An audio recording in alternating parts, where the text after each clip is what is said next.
বিকেল হয়ে গেছে, ঘুম থেকে বেরিয়ে পড়লাম তোমাদের জন্য। পাটাতনে কারখানা দিয়ে যেতে হবে, আর একটু ঘুমটা বেঁচে গেছে।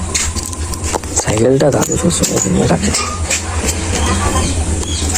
দেখি বসে যে কোথা যাই।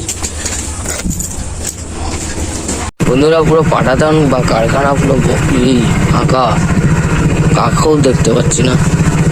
দেখতে পাচ্ছ পাটাতনে চলে এসেছি, কিন্তু কেউ নেই। হবে আর সব আন্টিদের এখানে আটটা দিতে বসছে, আন্টিদের মন্দিরে। তারা সব ফোনে কার সাথে মেসেজ করছে, সেখান থেকে পালিয়ে এলাম।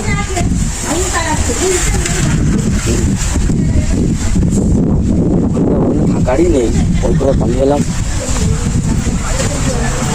ছোটোখাটো একটা ভিডিও করলাম, আশা করছি তোমাদের ভালো লাগবে। সাপোর্ট দাও ছোটো ভাইটাকে। অনেক ভিডিও করবো, আরও নতুন নতুন ভিডিও করবো বা বানাবো।